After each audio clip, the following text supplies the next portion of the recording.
Yema at Crush Graham, anong lasa pag pinagsama? Nako, magugulat kayo sa lasa, ang sarap, promise. 3 ingredients para sa masarap na recipe. Gusto mo rin ba?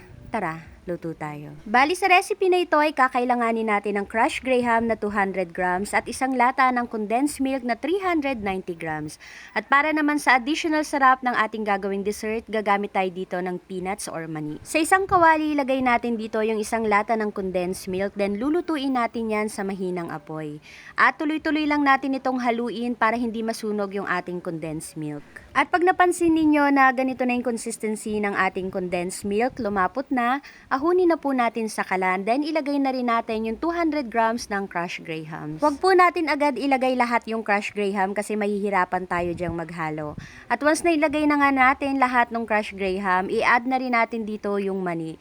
Bali, dinurog ko pala yan ng bahagya. Haluin lang natin ito ng tuloy-tuloy hanggang sa mawalkumbay na yung tatlong ingredients. Kung mapapansin ninyo na medyo basa yung ating mixture, okay lang po yan. At after nga natin itong mahalo, isali na kaagad natin ito sa isang molder o sa lagayan na gusto nating paglagyan. I-flat lang natin yung ibabaw hanggang sa ma-shape lang dito sa ating molder na pinaglagyan. At habang mainit pa, ikakat na po natin ito. At ganun lang kadali, may masarap na tayong Yema Graham Bar. Promise, sobrang sarap nito. Once na matikman ninyo, ay hahanap-hanapin ninyo. Gusto mo rin ba?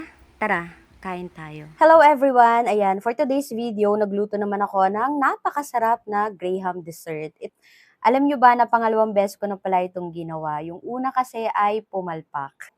Hindi pumalpak yung lasa niya kasi yung lasa nung nagawa ko yun ay napakasarap pa rin. Ang pumalpak doon yung naging itsura niya, hindi ganun kaganda yung naging itsura niya. Para siyang maning minatamis, ganun yung kinalabasan niya.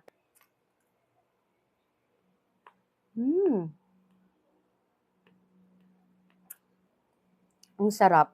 Yung lasa niya, lasang yema.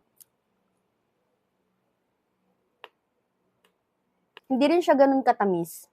Sakto lang. Hindi po ito matigas, mukha lang matigas. Pero pag kinagat mo, ka-crunchy na chewy. Ang sarap. Magtitira pala ako ng ilang piraso nito para masubukan ko kinabukasan kung matigas ba siya or kung titigas ba siya. Ngayon po kasi ay gabi na.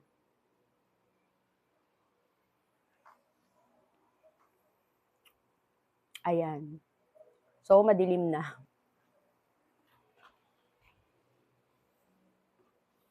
Usually po kasi sa gabi ako nagluluto. So, bukas susubukan natin kung matigas na ba ito or titigas ba siya. Pero sa ngayon kasi na medyo mainit-init pa siya, malambot pa rin siya. I mean, crunchy yung ibabaw, then chewy naman yung loob.